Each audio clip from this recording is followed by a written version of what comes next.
നമസ്തേ. നമസ്തേ. Double barrel പ്രേക്ഷകർക്ക് പുതിയൊരു എപ്പിസോഡിലേക്ക് സ്വാഗതം. ഞാൻ സത്യനാരായണൻ. എൻ്റെ കോ ഹോസ്റ്റ് മധുസൂദനൻ ടി.പി. ഞങ്ങളുടെ വീഡിയോകൾ നിങ്ങൾക്ക് ഇഷ്ടപ്പെടുന്നുണ്ട് എന്ന് വിചാരിക്കുന്നു. നിങ്ങളുടെ കമൻറ്റുകൾ വളരെ ഇൻട്രസ്റ്റിംഗ് ആണ്. കമൻറ്റുകൾ തുടരുക. അത് ഞങ്ങളെ ചിന്തിക്കാനും അതുപോലെ തന്നെ കുറച്ചുകൂടി നന്നാക്കുവാൻ കൂടെ പ്രേരിപ്പിക്കുന്ന ഒരു ഘടകമാണ്. പിന്നെ ഞങ്ങളുടെ വീഡിയോകൾ ഷെയർ ചെയ്യുക, ഞങ്ങളുടെ ചാനൽ സബ്സ്ക്രൈബ് ചെയ്യുക, അതുപോലെ തന്നെ ബെൽ ബട്ടൺ അമർത്തി ഞങ്ങളെ പ്രോത്സാഹിപ്പിക്കുക. ഇന്ന് ഡബിൾ ബാരൽ ചർച്ച ചെയ്യുന്നത് രാഷ്ട്രപതിയുടെ പ്രസംഗത്തിന് പ്രധാനമന്ത്രി നരേന്ദ്രമോദി നൽകിയ, ഇന്ന് ലോക്സഭയിൽ നൽകിയ ആ രാഷ്ട്രപതിയുടെ പ്രസംഗവും അതിന്മേലുള്ള ചർച്ചയ്ക്ക് പ്രധാനമന്ത്രി നരേന്ദ്രമോദി നൽകിയ മറുപടിയെ പറ്റിയാണ്. ഇന്നലെ പ്രതിപക്ഷ നേതാവ് രാഹുൽ ഗാന്ധിയുടെ പ്രസംഗത്തിന്റെ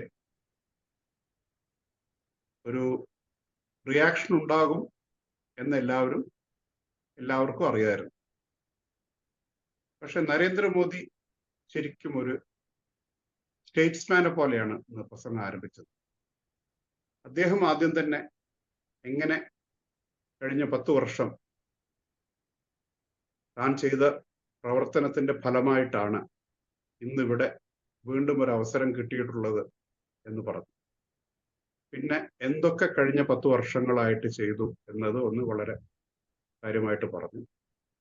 അതിൽ അദ്ദേഹം പറഞ്ഞ പോയിന്റ്സ് പലതും ഉണ്ടെങ്കിലും അതിൽ വളരെ ഇതായിട്ട് നിന്നത് 2014 അദ്ദേഹം അധികാരമേറ്റപ്പോൾ രാഷ്ട്രം ആകെ ഒരു വളരെ ഒരു പ്രതീക്ഷ നശിച്ച ഒരു സ്ഥിതിയിലായിരുന്നു എന്നാണ് അദ്ദേഹം പറഞ്ഞത്. പരിതാപകരം. അതെ, പരിതാപകരമായിട്ടുള്ള അവസ്ഥയായിരുന്നു. ഇവിടെ ഒന്നും ശരിയാവില്ല, ആര് ശ്രമിച്ചിട്ടും കാര്യമില്ല, ഇവിടെ ഒന്നും നന്നാവില്ല എന്നൊരു ഫീലിംഗ് ആയിരുന്നു. എങ്ങനെ അദ്ദേഹം 5 വർഷം കൊണ്ട് അങ്ങനെയുള്ള ഒരു ഫീലിംഗ് മാറ്റിയെടുത്തു എന്നും പിന്നീടുള്ള 5 വർഷങ്ങളിൽ ആർട്ടിക്കിൾ 370 പോലെയുള്ള കാര്യങ്ങളിലുള്ള തീരുമാനം കൊണ്ട് ജനതയുടെ ആകെ ഒരു ഇന്ത്യക്കാരന്റെ ഇന്ത്യയെ പറ്റിയുള്ള ഒരു അഭിപ്രായം തന്നെ മാറ്റിമറിച്ചു എന്നും അദ്ദേഹം വ്യക്തമാക്കി. അദ്ദേഹത്തിന് പറയാൻ ഏറെ ഉണ്ടായിരുന്നു. അദ്ദേഹം കുറെ ഈ കോൺഗ്രസ് കുംഭകോണങ്ങളെ പറ്റിയൊക്കെ അതിൽ പറഞ്ഞു. അങ്ങനെ അത് ഉള്ളപ്പോൾ ഇതുവരെയും ഒരു കുംഭകോണമോ അല്ലെങ്കിൽ ഒരു ആരോപണം പോലും ഫേസ് ചെയ്യാത്ത ഒരു ഗവൺമെന്റ് ആണ് തൻ്റെ എന്നും, പിന്നെ കോൺഗ്രസ് ഉണ്ടാക്കിയ പലവിധ ഈ ആരോപണങ്ങൾ അതെല്ലാം സുപ്രീം കോടതി വരെ തള്ളിയ റഫേൽ പോലെയുള്ള കാര്യങ്ങൾ അദ്ദേഹം ചൂണ്ടിക്കാട്ടി. കോൺഗ്രസ് എങ്ങനെ പണ്ട് മുതലേ ഒരു ജീപ്പ് കുംഭകോണം മുതൽ പിന്നീട് ഇങ്ങോട്ട് ബൊഫോഴ്സ് മാതിരിയുള്ള പലവിധ കുംഭകോണങ്ങളുടെ ഒരു ശ്രേണി തന്നെ ആയിരുന്നു എന്നത് അദ്ദേഹം വ്യക്തമാക്കി. അതുപോലെ തന്നെ അദ്ദേഹം ഈ കോൾ സ്കാം അതിനെപ്പറ്റി പറഞ്ഞത് ഇപ്പൊ call scam record production of call ആണ്. ഇപ്പൊ സ്കാം ഒന്നും കുംഭകോണമൊന്നും അതിൻ്റെ ഒന്നും വർത്തമാനം ഇല്ല. റെക്കോർഡ് പ്രൊഡക്ഷൻ കോൾ അതേ സ്ഥലത്ത് അതേ സംവിധാനം ഉപയോഗിച്ച്, പക്ഷെ നന്നായിട്ട് ഒരു ഭരണം എങ്ങനെ കൊണ്ടുപോകാം എന്നതിൻ്റെ ഒരു ഇത് പറയുമ്പോൾ കാര്യങ്ങൾ എങ്ങനെ നന്നായി എന്നത് അദ്ദേഹം വ്യക്തമാക്കി. പിന്നെ എല്ലാവരും പ്രതീക്ഷിച്ചിരുന്ന പോലെ തന്നെ അദ്ദേഹം രാഹുൽ ഗാന്ധിയെ പേര് പറയാതെ പക്ഷെ ഒരു ബാലക് എന്നൊരു പദം ഉപയോഗിച്ച് രാഹുൽ ഗാന്ധിയുടെ കാര്യങ്ങളെ പറ്റി പറഞ്ഞു. ആദ്യം അദ്ദേഹം ഒരു സൈക്കിൾ പഠിക്കുന്ന ഒരു ബാലന്റെ കാര്യം പറഞ്ഞു. സൈക്കിൾ പഠിക്കുമ്പോൾ വീഴും, ഇപ്പൊ ചുറ്റുമുള്ള ബാക്കി പ്രായമുള്ള ആൾക്കാരൊക്കെ പിടിച്ചെഴുന്നേൽപ്പിച്ച് വേറെ എന്തെങ്കിലും പറഞ്ഞിട്ട് ശ്രദ്ധ തിരിക്കും. ആ ശ്രദ്ധ തിരിച്ച ശേഷം വീണ്ടും സൈക്കിളിൽ കയറാനും നീ നന്നായിട്ടാണ് സൈക്കിൾ ചവിട്ടുന്നതെന്നൊക്കെ പറയും എന്നൊക്കെ പറഞ്ഞു. അതിലൂടെ അദ്ദേഹം ഇന്നലെ കോൺഗ്രസിന്റെ ബാലൻ നടത്തിയ ആ ഒരു പെർഫോമൻസിനെ പറ്റി പറയാതെ പറഞ്ഞു പലതും. അതുപോലെ തന്നെ കോൺഗ്രസിന്റെ അണികളോട് അദ്ദേഹം ഒരു കാര്യം പറഞ്ഞു. കോൺഗ്രസ് എവിടെയൊക്കെ അണികളുടെ ശക്തമായ അണികൾ ഉള്ള സ്ഥലത്ത് കോൺഗ്രസ് 50% സീറ്റുകളിൽ വിജയിച്ചപ്പോൾ കോൺഗ്രസ് ഒറ്റയ്ക്ക് മത്സരിച്ച സ്ഥലങ്ങളിൽ 26% മാത്രമേ കോൺഗ്രസിന് ജയിക്കാൻ കഴിയൂ. എന്നിട്ട് അദ്ദേഹം പറഞ്ഞു, കോൺഗ്രസിന്റെ കൂടെ നിൽക്കുന്നവരെ കോൺഗ്രസ് തീർക്കുന്ന ഒരു പതിവുണ്ട്.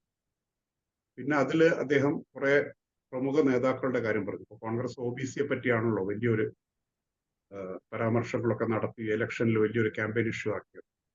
അതിൽ അദ്ദേഹം സീതാറാം കേസരി, ചരൺ സിംഗ്, പിന്നെ അതുപോലെ അങ്ങനെ കുറെ നേതാക്കന്മാരുടെ കാര്യം പറഞ്ഞിട്ട് കോൺഗ്രസിന്റെ കൂടെ നിന്ന പലരെയും OBC നേതാക്കന്മാരെ ഉൾപ്പെടെ കോൺഗ്രസ് കൈവിട്ടിട്ടുള്ള ഒരു പാരമ്പര്യമാണ് ഉള്ളതെന്നും ഇതുതന്നെ നിങ്ങൾക്കും പ്രതീക്ഷിക്കാമെന്നും അദ്ദേഹം പറഞ്ഞു.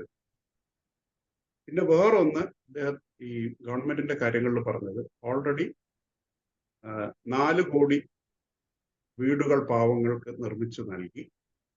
ഇനി ഈ 5 വർഷത്തിൽ 3 കോടി വീടുകൾ കൂടി തീർച്ചയായിട്ടും അതിന്റെ പണി നടന്നിരിക്കും എന്ന് പറഞ്ഞു. പിന്നെ വേറൊരു കാര്യം പറഞ്ഞത്, ഈ സെൽഫ് ഹെൽപ്പ് ഗ്രൂപ്പ്സ്, അതിൽ ചിലരൊക്കെ സംരംഭകരായി. അവരുടെ എണ്ണം അങ്ങനെ ഒരു 3 ലക്ഷം അങ്ങനെയുള്ള ഓൺട്രപ്രന്യൂഴ്സ് ഉണ്ടാകണം എന്നാണ് ലക്ഷ്യമെന്ന് പറഞ്ഞു.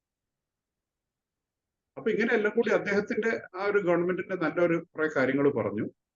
അതിന്റെ കൂടെ തന്നെ ഈ 1984 ശേഷം 10 ലോക്സഭാ തിരഞ്ഞെടുപ്പ് ഉണ്ടായിട്ടുണ്ടെന്നും ഇതില് കോൺഗ്രസിന്റെ വോട്ട് നില കുറഞ്ഞു വരികയാണ് ഉണ്ടായതെന്നും അദ്ദേഹം പറഞ്ഞു. 250 സീറ്റ് കടന്നിട്ട് 1984 ശേഷം കോൺഗ്രസ് 250 സീറ്റ് കടന്നിട്ടില്ല എന്ന് അദ്ദേഹം ചൂണ്ടിക്കാട്ടി. പിന്നെ വേറൊന്ന്, ഈ ഷോലെ സിനിമയിലത്തെ ചില ഡയലോഗൊക്കെ ഉദ്ധരിച്ചുകൊണ്ട് അദ്ദേഹം പറഞ്ഞത് 13 സംസ്ഥാനങ്ങളിൽ കോൺഗ്രസിന് 0 സീറ്റാണ്. പക്ഷെ 0 ആണെങ്കിലും ഇപ്പോഴും സീറോ തോ ഹെ ലേക്കിൻ ഹീറോ ഹെ എന്നാണ് അദ്ദേഹം പറഞ്ഞത്. പാർട്ടി ഇപ്പോഴും ശ്വസിക്കുന്നുണ്ടല്ലോ എന്നാണ് അദ്ദേഹം കമന്റ് ചെയ്തത്. കോൺഗ്രസിനെ അദ്ദേഹം ഒരു പാരസൈറ്റ് എന്നാണ് വിശേഷിപ്പിച്ചത്. അതായത് ഈ കൂടെയുള്ള പാർട്ടികളുടെ രക്തം ഊറ്റിക്കുടിച്ചുകൊണ്ട് വളരുന്ന ഒരു കക്ഷിയായി, സ്വന്തമായിട്ട് യാതൊരു ഇതും ഇല്ലാത്ത ഒരു പാർട്ടി എന്നാണ്. കോൺഗ്രസ് ചെയ്യാൻ ശ്രമിച്ച പലവിധ കാര്യങ്ങൾ, ഈ ഒരു നോർത്ത് സൗത്ത് ഡിവൈഡ്, പിന്നെ അതുപോലെ തന്നെ ഈ CAA ഇഷ്യൂല് അവര് ജനങ്ങളെ തെറ്റിദ്ധരിപ്പിക്കാൻ ശ്രമിച്ചത്, പിന്നെ പലവിധ റൂമറുകൾ ഉണ്ടാക്കിയത്, ജാതിയുടെ അടിസ്ഥാനത്തിൽ വിഭജിക്കാൻ ശ്രമിച്ചത് ജനതയെ, അങ്ങനെ പലതും പറഞ്ഞു. രാഹുൽ ഗാന്ധിയെ ഒരു വേള അദ്ദേഹം ബാലക് ബുദ്ധി എന്നുകൂടി വിശേഷിപ്പിക്കുകയാണ്. പിന്നെ അതുപോലെ ഈ ജൂലൈ 1-ാം തീയതി നടക്കേണ്ടി വരുന്ന കടാക്കട്ട് പണം കിട്ടാത്തതിന്റെ ശാപം തീർച്ചയായും കോൺഗ്രസുകാർ അനുഭവിച്ചേ തീരൂ എന്ന് അദ്ദേഹം പറഞ്ഞു. എല്ലാ വിഷയങ്ങളും അദ്ദേഹം, ഒരു വിഷയത്തും അദ്ദേഹം വിട്ടുനിന്നില്ല. അഗ്നിവീറിനെ പറ്റി പറഞ്ഞു. അത് പറയുന്നതിൽ കൂടെ ഈ സേനയെ അല്ലെങ്കിൽ സേനാംഗങ്ങളെ ഈ പൊളിറ്റിക്സിലേക്ക് വലിച്ചിഴയ്ക്കാനും അവരുടെ ഇടയിൽ തെറ്റിദ്ധാരണ ഉണ്ടാക്കാനും എല്ലാം ഉള്ള കോൺഗ്രസിന്റെ ശ്രമത്തെ അദ്ദേഹം അപലപിച്ചു. വേറൊരു കാര്യം, ഇന്നലത്തെ രാഹുൽ ഗാന്ധിയുടെ പ്രസംഗം നേരിട്ട് പറയാതെ അദ്ദേഹം പറഞ്ഞത്, ഈ ലോക്സഭയ്ക്കും രാജ്യസഭയ്ക്കും ഒരു മാന്യതയുണ്ട്, അത് കാത്തു സൂക്ഷിക്കേണ്ടത് ഗവൺമെന്റിന്റെ എന്ന പോലെ പ്രതിപക്ഷത്തിന്റെയും ഉത്തരവാദിത്വം.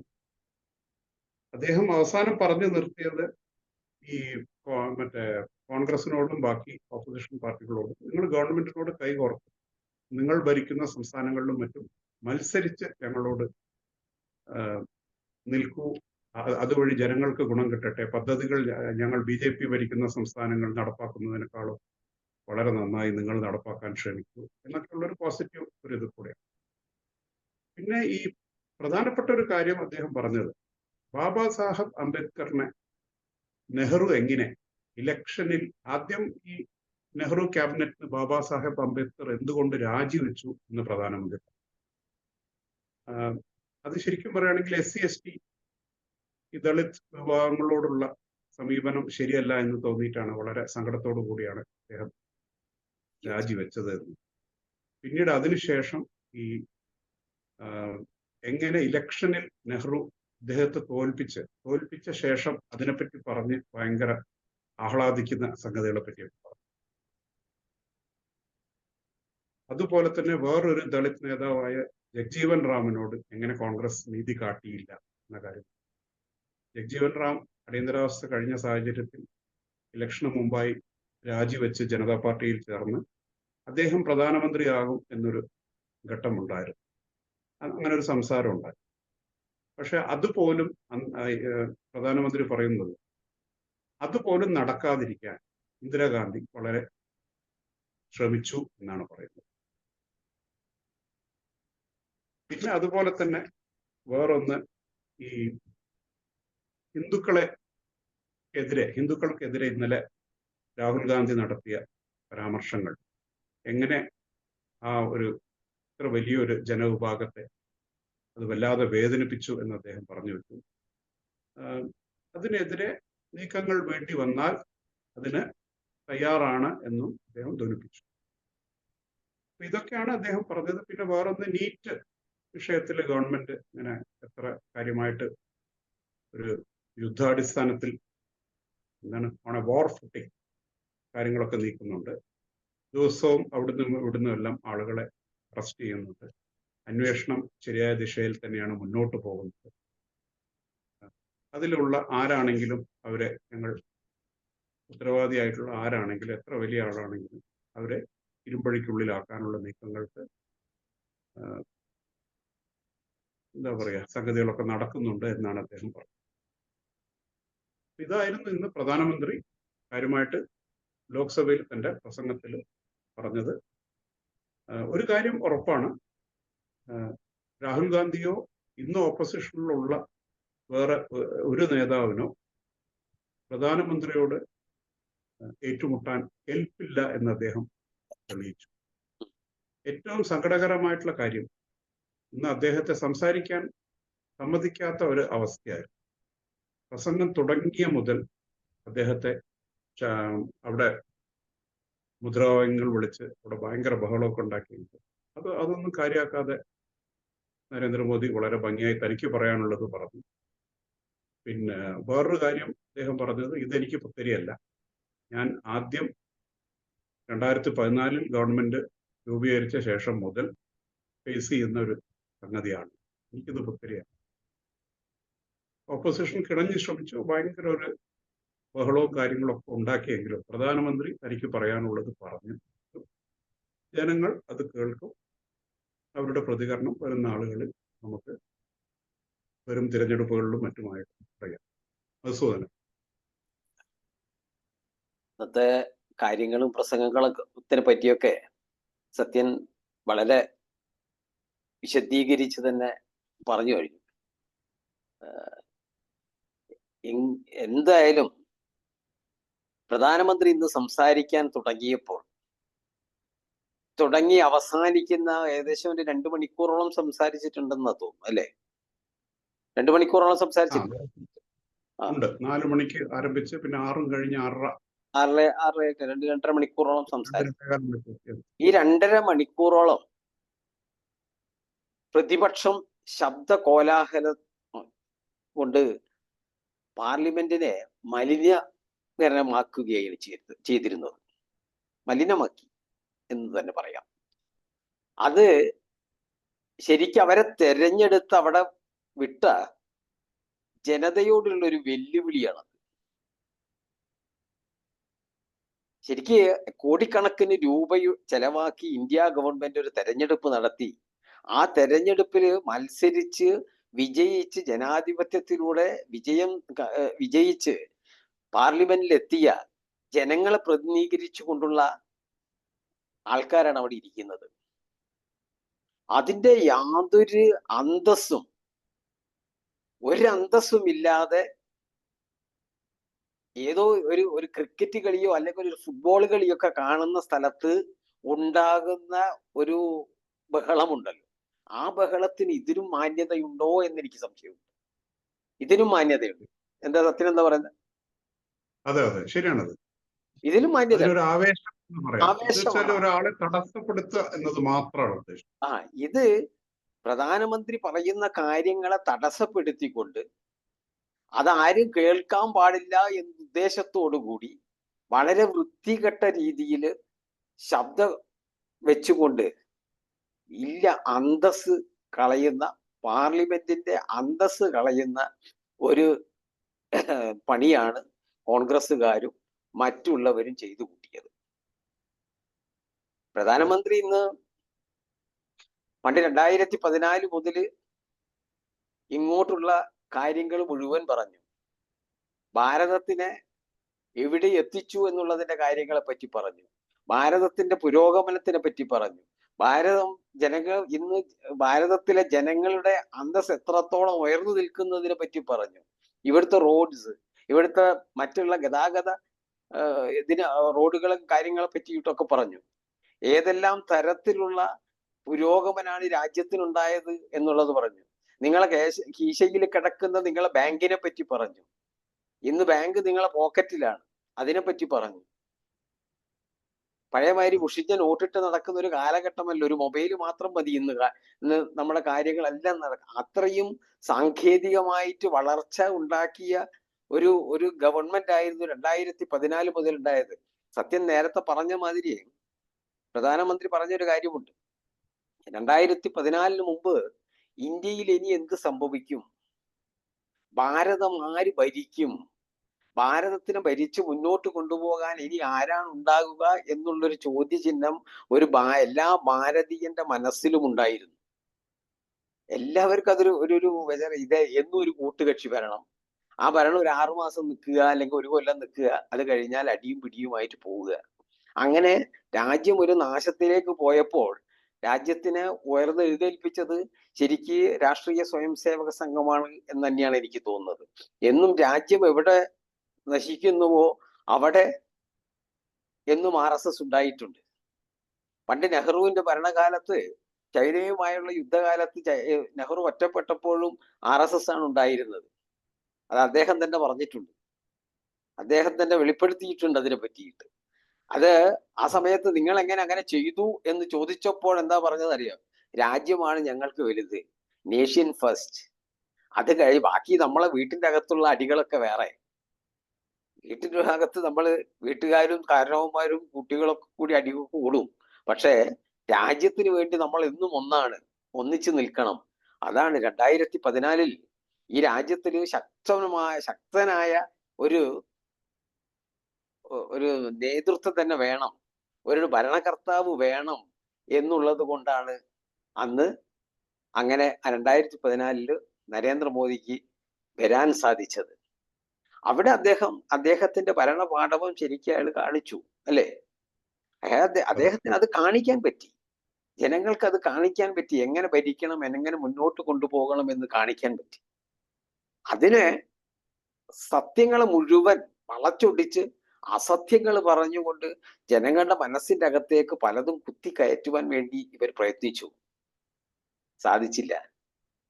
2019 തെരഞ്ഞെടുപ്പിലും നരേന്ദ്രമോദി വീണ്ടും 10 സീറ്റ് കൂടിയിട്ട്, 10 അല്ല, അതിലും 330ഓളം സീറ്റോട് കൂടിയിട്ട് വീണ്ടും ഭരണത്തിലേക്ക്, അല്ലേ?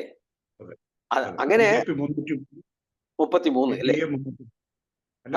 BJP 303 മറ്റേത് 333, അങ്ങനെയായിരുന്നല്ലോ ഉണ്ടായത്. അപ്പം അങ്ങനെ ഒരു ഭരണത്തിലേക്ക് വീണ്ടും വരാൻ പറ്റി ശക്തിയോട് കൂടിയിട്ട്. അന്നും ഈ പ്രതിപക്ഷം ഇതിലും വൃത്തികേടായിട്ടായിരുന്നു പെരുമാറിയിരുന്നത്. ഇന്ന് മോദിജി പറഞ്ഞ ഒരു കാര്യമുണ്ട്, 543-ലാണ് 99 കിട്ടിയിരിക്കുന്നത്, 100-ലല്ല കിട്ടിയത്. മാർക്ക് 100-ൽ 99 കിട്ടിയാൽ അതിന് അന്തസ്സുണ്ടായിരുന്നു. 1 മാർക്കേ കുറഞ്ഞിട്ടുള്ളൂ, 99% ഉള്ള പാസ്സാണ് എന്ന് പറയാം. പക്ഷേ 543-ൽ കിട്ടിയ 99-ന് അത്ര വലിയ വിലയൊന്നുമില്ല. അത് തോൽവിയാണെന്ന് മനസ്സിലാക്കാനുള്ള ബുദ്ധി കോൺഗ്രസ്സുകാർക്കോ കോൺഗ്രസ് നേതൃത്വത്തിനോ ഇല്ല എന്നുള്ളത് ഒരു സങ്കടകരമായ കാര്യം തന്നെയാണ്. അവര് എന്തോ ജയിച്ചിട്ട് ഇന്ന് രാഹുലാണ് പ്രധാനമന്ത്രി എന്നുള്ള ഒരു തരത്തിലാണ് കോൺഗ്രസ്സുകാരുടെ ഒരു ഒരു നീക്കുപോക്കുകളൊക്കെ. എവിടെയുമില്ല. ഈ കാണുന്ന പാർട്ടിക്കാർ ഈ ഫസ്റ്റ് ഉള്ള മൂച്ചിന് കുറച്ച് ദിവസം കൂടെ ഉണ്ടാവും. അത് കഴിഞ്ഞാൽ ആരൊക്കെ ഏതൊക്കെ വഴിക്ക് പോകും എന്നുള്ളത് പിന്നെ കാണാൻ പോകുന്ന കഥകളാണ്. അത്രയുള്ളവരൊക്കെ.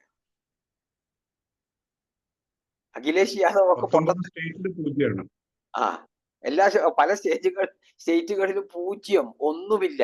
19 സ്റ്റേറ്റുകളിൽ അങ്ങനെ 13 സോറി ആ 13 13 സ്റ്റേറ്റുകളിൽ പൂജ്യത്തിൽ നിൽക്കുന്ന ഒരു ഒരു ഒരു ഒരു പാർട്ടി, അതിന്റെ ഒരു 99 കിട്ടി ഒറ്റക്കൊരു പ്രതിപക്ഷമായത് കൊണ്ട്, ഒരു പ്രതിപക്ഷ നേതാവ് ആയതുകൊണ്ട് എന്തും വിളിച്ചു പറയാം, എന്തും ചെയ്യാം, എന്തോ ഒരു ഒരു ഭ്രമം എന്നേ പറയാനുള്ളൂ. 10 വർഷമായിട്ട് മൂലക്കിരിക്കുകയാണല്ലോ. പെട്ടെന്ന് എന്തോ ഒരു പ്രതിപക്ഷ നേതാവായപ്പം പ്രധാനമന്ത്രിയാണ് എന്ന ഒരു തോന്നിച്ചയുണ്ടോ ആ കുട്ടിക്ക് എന്നൊരു സംശയമുണ്ട്. കുട്ടിക്ക് എന്നേ പറയാൻ പറ്റുള്ളൂ. കാരണം ഇന്നകട്ടെ ഇളയതാണ്, അതുകൊണ്ട് കുട്ടി തന്നെ പറയാം. ചില ആൾക്കാരൊക്കെ നമുക്ക് കമന്റ് തന്നെ പറയാനുണ്ട്, കളവന്മാരതാ ഇരുന്നിട്ട് എന്തോ പറയുന്നത്. അപ്പൊ ഏതായാലും നമ്മള് കളവന്മാരാണ്. അതുകൊണ്ട് നമുക്ക് അതന്നെ പറയാം. ആ കുട്ടിയെ ലീഡറാണല്ലോ. ലീഡറാണ്, പറഞ്ഞിട്ട് കാര്യമില്ല, കുട്ടിയാണ്, യൂത്ത് ലീഡർ. അപ്പൊ ഈ യൂത്ത് ലീഡർക്കൊക്കെ എന്റെ മനസ്സിന്റെ അകത്തൊക്കെ എന്തൊക്കെയോ ഇവരിങ്ങനെ പറഞ്ഞ് കയറ്റി എന്തെല്ലോ. പിന്നെ അയാളെ പറഞ്ഞിട്ട് കാര്യമില്ല, അയാൾ പണ്ട് മുതലേ അധികാരത്തിന്റെ അങ്ങനെ അപ്പക്കഷ്ണം തിന്നിട്ട് അതിലിങ്ങനെ കുളിച്ച് നടന്നൊരു മനുഷ്യനാണ്. അയാളെ മുത്തശ്ശൻ മുതൽ ഇങ്ങനെ കളിച്ച് നടക്കുക. അപ്പൊ അയാൾ കാണുന്നത് അച്ഛന്റെ അമ്മയും പ്രധാനമന്ത്രി, അച്ഛനും പ്രധാനമന്ത്രി, അത് കഴിഞ്ഞ് അപ്പൊ ഈ ഇതിങ്ങനെ നിന്ന് വരുമ്പോ ഞങ്ങളെന്റെയാണ് ഈ രാജ്യം, കോൺഗ്രസ് ആണ് ഈ രാജ്യം, ഞങ്ങളെ സ്വന്തമാണിത്, ഞങ്ങൾ വിലക്ക് വാങ്ങിയിട്ട് കീശയിൽ വെച്ച് നടക്കുന്ന ഒരു രാജ്യമാണ് ഇത് എന്നുള്ളൊരു തോന്നിച്ച ആ പാവത്തിനുണ്ടാകാം. അത് ഇന്ന് ആ പാവത്തിനുണ്ടാകാന്നല്ല, ഇന്നും ആ മനസ്സിന്ന് വിട്ടുപോയിട്ടില്ല, പോവാനും സാധ്യതയില്ല. അതിങ്ങനെ മനസ്സിന്റെ ഒരു ഭാഗത്ത് ഇങ്ങനെ കുടുങ്ങി കിടക്കുന്ന ഒരു വലിയൊരു കരിങ്കല്ലുമായിട്ട് ഒരു സാധനമാണ്. അപ്പൊ അതിനി ഇടിച്ചിളക്കി കൊണ്ടുപോരണമെങ്കിലൊക്കെ വല്ലാത്ത പ്രയാസമുണ്ട്. പിന്നെ മറ്റില്ല നാടുകളിലെ പിന്നെ നമ്മളെ ആരും അഭിസംബോധന ചെയ്ത് അണ്ടിക്കളവൻ എന്ന് പറഞ്ഞ മാതിരി പിന്നെ കുറെ അണ്ടിക്കളവന്മാര് നേതാക്കന്മാരുണ്ട്. ഈ നേതാക്കന്മാര് മുഴുവൻ ഇയാള് പറഞ്ഞതാണല്ലോ കേൾക്കുന്നത്, ഹൈക്കമാൻഡാണ്. അപ്പൊ ഈ ഹൈക്കമാൻഡിനെ ഇങ്ങനെ പേടിച്ചിട്ടൊക്കെ ഇങ്ങനെ എന്തൊക്കെയോ പറഞ്ഞ് നടക്കുകയാണ്. ഇവരെ അവിടെ പോയിട്ട് ഇവരെ ചീത്ത പറയാണോ നമുക്കറിയില്ല, അതിനെപ്പറ്റിയൊന്നും നമുക്കറിയില്ല. ഈ മിണ്ടാണ്ടിരുന്നോന്ന് പറയുകയാണെങ്കിൽ അറിയില്ല, റൂം കൂട്ടിയിട്ട് എന്തോന്ന് പറയുന്നുണ്ടാകുക കഴിഞ്ഞാൽ ഞാൻ മുഖ്യമന്ത്രിയെ ഇനി ആയിട്ടില്ല പൊയ്ക്കോ എന്നൊക്കെ പറഞ്ഞ് ഇവര് വരുന്നുണ്ട്, എന്തൊക്കെയോ ചെയ്യുന്നുണ്ട്. പോട്ടെ, അതൊക്കെ ഓരോ പാർട്ടിന്റെ കാര്യം, ഓരോ കാര്യങ്ങൾ ഓരെന്തോ ചെയ്തോട്ടെ. പക്ഷെ ഇങ്ങനെയുള്ള മനസ്സിന് കൊണ്ടൊക്കെ വലിയ ഞാൻ തന്നെയാ നേതാവ് എന്നൊക്കെ പറഞ്ഞ് നടക്കുന്ന ഒരു മെന്റാലിറ്റി ഉണ്ടല്ലോ, അതുകൊണ്ട് വരുന്ന ഒരു പ്രശ്നമാണിത്. അപ്പൊ ഇതൊക്കെ മാറണമെങ്കിൽ കുറച്ച് ഇതുണ്ട്. ഏതായാലും കാരണവരായ നമ്മളെ പ്രധാനമന്ത്രി ഇന്ന് വളരെ സുന്ദരമായിട്ട് ഇത്രയും മനോഹരമായിട്ട് ഇനി വേറെ ആർക്കും പറഞ്ഞു കൊടുക്കാൻ പറ്റൂല. ഈ കഴിഞ്ഞ 10 വർഷത്തെ ഭരണത്തിലുണ്ടായ എല്ലാ ഗുണങ്ങളെ പറ്റിയും പറഞ്ഞു കൊടുത്ത്, ഈ ഗുണമൊക്കെ ചെയ്തു, ഇന്ന് വരെ ഒരു തരത്തിലുള്ള ഒരു മോശവും അല്ലെങ്കിൽ ഒരു കൈക്കൂലി അല്ലെങ്കിൽ ഒരു കുംഭകോണം എന്ന ഒന്നൊന്നും പറയാനുള്ള, കുംഭകോണം എന്ന് പറഞ്ഞിട്ടുണ്ടെങ്കിൽ ശരിക്ക് അഴിമതി അല്ല കേട്ടോ. ആ വാക്കിന്റെ മലയാള അർത്ഥത്തിൽ കുംഭകോണം എന്ന് പറഞ്ഞാൽ എന്താ അറിയാം? ശരിക്ക് പണ്ട് നമ്മളെ കേരളത്തില് അരി കൊണ്ടുവന്നിരുന്നു കുംഭകോണത്തുനിന്ന്. കുംഭകോണം തമിഴ്നാട്ടിലെ ഏറ്റവും അരിയിലൊരു സ്ഥലമാണ്. അപ്പൊ ഈ കുംഭകോണത്തിനാണ് അരി കരാറെടുത്തിട്ട് ഒന്നായിട്ട് കേരളത്തിലേക്ക് ദരിദ്രമില്ല സമയത്ത് EMSന്റെ കാലഘട്ടത്തിൽ കൊണ്ടുവന്നിരുന്നത്. അപ്പൊ ആ സമയത്ത് ഇതിൽ എന്തോ അഴിമതി നടന്നു. ആ അഴിമതി നടന്നിട്ട് കുംഭകോണ അഴിമതി എന്ന് പറഞ്ഞു അതിനെതിരെ സമരങ്ങളൊക്കെ ഉണ്ടായി. അങ്ങനെ ഈ കുംഭകോണം എന്ന് പറഞ്ഞ സാധനത്തിന് ഒരു വേറൊരു അർത്ഥം ഉണ്ടായി, അതായത് അഴിമതി എന്നൊരു അർത്ഥം ഉണ്ടായി. അതുകൊണ്ടാണ് അത് പറയുന്നത്. അല്ലാണ്ട് ഞാൻ അറിഞ്ഞൊരു കാര്യമാണ് അത്, അങ്ങനെ പറഞ്ഞേ ഉള്ളൂ. അപ്പൊ അങ്ങനെ ഈ കുംഭകോണം എന്ന് പറയുന്ന സാധനം പിന്നെ ആ കോണകം ഉണ്ടായിട്ടില്ല തീരെ. ഇത്രയും വർഷങ്ങളോളം അത് ഉണ്ടായിട്ടില്ല. ഇനിയൊട്ട് നരേന്ദ്രമോദിയുടെ കാലം വരെ ഒരു അഴിമതി അദ്ദേഹം ചെയ്യൂല എന്നുള്ള കാര്യം ഉറപ്പാണ്. കാരണം ഒരു RSSകാരൻ ഏതായാലും അഴിമതി ചെയ്യേണ്ട ആവശ്യമില്ല. അതും ഒരു RSSകാരനായ പ്രചാരകനായ ആൾക്ക്. ശരിക്കൊരു പ്രചാരകന്, ശരിക്കും പ്രധാനമന്ത്രിക്ക് ചിലപ്പം ഒരു ബാങ്ക് അക്കൗണ്ട് വരെ വന്നത് ഒരു പ്രധാനമന്ത്രി അല്ലെ ഒരു മുഖ്യമന്ത്രി ആയതിനു ശേഷമായിരിക്കും. ഒരു പ്രചാരകന്റെ ചിട്ടപ്രകാരം അയാൾക്കൊരു ബാങ്ക് അക്കൗണ്ട് ഉണ്ടാവാൻ പാടില്ല, സ്വന്തമായ ഒരു സ്വത്ത് ഉണ്ടാവാൻ പാടില്ല, ഒരു ഒരു ഒരു സ്വത്തും ഉണ്ടാവാൻ പാടില്ല, ഒരു കല്യാണം കഴിക്കാൻ പാടില്ല. അങ്ങനെയൊക്കെയാണ് ഒരു പ്രചാരകൻ ഉണ്ടാകുക. അയാൾ ഇന്നും ഒരു പ്രചാരകനാണ്, അയാൾ ഒരു സംഘപ്രചാരകനാണ്. ആ സംഘപ്രചാരകൻ ഈ സാധനങ്ങളൊന്നുമില്ല, ഇനിയൊട്ടും ഉണ്ടാവാനും പോണില്ല, അയാളൊട്ട് ഉണ്ടാക്കാനും പോകുന്നില്ല. അതുകൊണ്ട് രാജ്യത്തിന് വേണ്ടി 24 മണിക്കൂർ അദ്ദേഹം പറഞ്ഞു 24/7 into 365 ഞാനിങ്ങനെ തിളങ്ങി ഇവിടെ തന്നെ നിൽക്കും, എവിടെയും പോകില്ല എന്നൊക്കെ അദ്ദേഹം തന്നെ പറയുന്നുണ്ട്. 24/7 till 2047. 47 എന്ന് അയാൾ പറഞ്ഞിട്ടുണ്ട്. ആ ഈ അദ്ദേഹത്തിന് അത് പറയാനുള്ള തന്റെ ഇടം ഉണ്ടായിട്ടുണ്ട്. അപ്പൊ അത് യാതൊരു സംശയമില്ല. കാരണം അതൊരു സംഘ സ്വയം സേവകനെ സംബന്ധിച്ചിടത്തോളം അത്രയൊരു ബുദ്ധിമുട്ടുള്ള ഒരു കാര്യമല്ല, അതൊരു വിഷയമല്ല. ഒരു സംഘ സ്വയം സേവകന് ഈ ബാങ്ക് അക്കൗണ്ടോ ഒരു കല്യാണമോ, സംഘ സ്വയം സേവകനല്ല, സംഘപ്രചാരകൻ. സ്വയം സേവകരെല്ലാവരും കല്യാണം കഴിക്കേണ്ടിരുന്ന രാജ്യമല്ലേ, വിവാഹമില്ല. പക്ഷെ പ്രചാരകൻ ഏതായാലും അതില്ല. അപ്പൊ ആ പ്രചാരകന് അങ്ങനെ തന്നെ രാജ്യത്തിനെ കൊണ്ടുപോകാൻ സാധിക്കും എന്നുള്ള കാര്യത്തിന് യാതൊരു സംശയവുമില്ല. അദ്ദേഹത്തിന് അതിനുള്ള എല്ലാ കഴിവുമുണ്ട്. അദ്ദേഹത്തിന് ആ കഴിവോട് കൂടി മുന്നോട്ട് പോകട്ടെ. അദ്ദേഹം വിജയിച്ച് മുന്നോട്ട് പോകട്ടെ. ഇത്തരത്തിലുള്ള ഈ എലിമെന്റ്സ് ഇല്ലാതാകട്ടെ എന്ന് നമുക്ക് ഈ അവസരത്തിൽ ആഗ്രഹിക്കാം. പിന്നെ എന്ത് തന്നെയായാലും ഇതിനൊക്കെ ഒരു നിയമം കൂടി വരണം എന്ന് ഞാൻ ആഗ്രഹിക്കുകയാണ്. ഈ വൃത്തികേടിനുള്ള ഒരു നിയമമൊക്കെ ഉണ്ടാവണം രാജ്യത്ത്. കാരണം ആലോചിച്ച് നോക്കണം, ഈ കോടിക്കണക്കിന് രൂപയും ചെലവാക്കി ഇത്രയും ജനപ്രതിനിധികളെ അവിടെ പാർലമെന്റിലേക്ക് വിട്ടിട്ട് അവരവിടെ ഇരുന്ന് നമ്മുടെ പൈസ, രാജ്യത്തിന്റെ പൈസ, ജനങ്ങളെ പൈസ, ടാക്സ് മണി ഇത് മുഴുവൻ എടുത്തിട്ട് ഓരോ മണിക്കൂറിനും ലക്ഷക്കണക്കിന് രൂപയാണ് അവിടെ ചെലവ് വരുന്നത്. ഓരോ മണിക്കൂറിലുള്ള മിനിറ്റിന് വരെ ചെലവാണ്. അങ്ങനെയുള്ള ചെലവുള്ള പൈസ എടുത്തിട്ട് അവിടെ പോയി ഇരുന്നിട്ട് ഒരാൾ സംസാരിച്ചതിന് ശേഷം മറ്റുള്ളവർക്ക് സംസാരിക്കാനുള്ള അവസരങ്ങളും കാര്യങ്ങളും ഒക്കെ ഉണ്ടാക്കാം. അതിലുള്ള എല്ലാ സൗകര്യവും ഉണ്ട്. പല രാജ്യങ്ങളിലും അങ്ങനെയൊക്കെ ഉണ്ടാവും, അങ്ങനെ നടക്കുന്നുമുണ്ട്. അപ്പൊ അതുകൊണ്ട് അതിനൊക്കെ ഉള്ള ഒരു നിയമം തന്നെ രാജ്യത്ത് കൊണ്ടുവരണം. അതിനുകൂടി ഈ സർക്കാർ ശ്രമിക്കണം എന്നാണ് ഞാൻ പറയുന്നത്. അല്ലാത്തവൻ അതിൻ്റെ ഉള്ളിൽ നിന്ന് എടുത്ത് പുറത്തേക്ക് ഇടുക തന്നെ വേണം. കാരണം ജനങ്ങളെ പൈസ ഇവർക്ക് അവിടെ ഇരുന്നിട്ട് ഈ കൂക്കും വിളിയും ഉണ്ടാക്കി ഒരു ഏതോ കച്ചറ സ്ഥലത്ത് പോയിരിക്കുന്ന ഒരു ക്ലബാണെന്നൊക്കെയാണ് തോന്നുന്നത്. അതിപ്പോ ഈ പ്രധാനമന്ത്രി അല്ല, ഏതൊരു പ്രധാനമന്ത്രി, ഏതൊരു പ്രതിപക്ഷം, ഇവരെ കോൺഗ്രസ്സുകാരനോ കമ്മ്യൂണിസ്റ്റുകാരനോ ഇനി ഏതൊരു പ്രധാനമന്ത്രിയാകട്ടെ, നാളെ BJP ചിലപ്പോൾ പ്രതിപക്ഷത്തിരിക്കട്ടെ, ഇങ്ങനെയുള്ള വൃത്തികേടുകൾ കാണിക്കാനുള്ള ഒരു സ്ഥലമല്ല ഈ പാർലമെന്റ് എന്ന് പറയുന്നത്. അവിടെ കാണിക്കേണ്ട മര്യാദകളുണ്ട്. ആ മര്യാദകൾ കൂടി ഈ പാരമ്പര്യമായിട്ട് ഞങ്ങൾ ഭരിച്ച് പാരമ്പര്യമായിട്ട് രാജ്യത്തിനെ പുരോഗമനത്തിലേക്ക് കൊണ്ടുവന്ന് പുരോഗമനത്തിന്റെ അപ്പോസ്തലന്മാരായിട്ടുള്ള ആൾക്കാരാണെന്ന് പറയുന്ന ഈ കോൺഗ്രസ്സുകാർക്ക് അതുകൂടി ഒന്ന് ഏതെങ്കിലും ഒരു പഴയ കോൺഗ്രസ്സുകാരൻ ഉണ്ടെങ്കിൽ ഒന്ന് പോയിരുന്ന് പഠിപ്പിച്ചു കൊടുക്കട്ടെ എന്ന് നമുക്ക് പ്രാർത്ഥിക്കാം. അവരങ്ങനെയെങ്കിലും ഒന്ന് നന്നാവട്ടെ. ഏതെങ്കിലും മൂലക്ക് കിടക്കുന്ന പഴയതൊക്കെ ഉണ്ടാവും, അവരെയൊക്കെ എടുത്ത് ഒരു മൂലക്കാക്കിയിട്ടുണ്ടാവുമല്ലോ.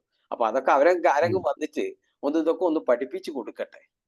ഒരാൾ എണീച്ച് സംസാരിച്ചതിന് ശേഷം മറ്റുള്ള സംസാരിച്ച് ഇങ്ങനെ വൃത്തികേട് കാണിച്ച് ലോകത്തിന്റെ മുമ്പിൽ ഇത് റെക്കോർഡ് ചെയ്ത് രാജ്യത്തിന്റെ മുന്നിൽ രാജ്യത്തിലെല്ലാവരും കാണുന്നു, പുറം ലോകത്തുള്ളവരും കാണുന്ന ഒരു സംഗതിയാണ്. രാജ്യത്തിന്റെ അന്തസ്സിനെ തന്നെ ഇല്ലാതാക്കുന്ന ഈ വൃത്തികേടുകളൊക്കെ നിർത്തുവാൻ കൂടിയുള്ള ഒരു പരിശ്രമം അവിടുത്തെ എല്ലാ മെമ്പർ ഓഫ് പാർലമെന്റ് എല്ലാ ആൾക്കാരും കൂടി, എല്ലാ മെമ്പർമാരും കൂടി തീരുമാനത്തിൽ എത്തട്ടെ എന്നുകൂടി ഈ അവസരത്തിൽ നമുക്ക് ഒന്ന് പ്രത്യാശിക്കാം. ഇത്ര മാത്രമേ എനിക്ക് ഇന്നത്തെ പരിപാടികളെ പറ്റിയും ഈ പാർലമെന്റിൽ ഉണ്ടായ ഈ സംസാരത്തെ പറ്റിയൊക്കെ എനിക്ക് പറയാനുള്ളൂ. അപ്പൊ ഇവരെല്ലാരും കൂടി ഇതൊക്കെ ഒന്ന് കൺക്ലൂഡ് ചെയ്ത്, ഏതായാലും പ്രധാനമന്ത്രിയുടെ പ്രസംഗം എത്ര പുകഴ്ത്തി പറഞ്ഞാലും അതിന് വാക്കുകളില്ല. അപ്പൊ അത് ഒരു ഇന്നത്തെ ഒരു വലിയ ഒരു സംഗതി തന്നെയാണ്. അത്രയൊക്കെ പറഞ്ഞുകൊണ്ട് ഇന്ന് നമ്മളെ സമയം ഇവിടെ അവസാനിക്കുകയാണ്. നമുക്ക് ഇവിടെ വെച്ച് ഇന്നത്തെ ഈ ടോക്ക് ഇവിടെ നിർത്താം. നമസ്കാരം. നമസ്തേ.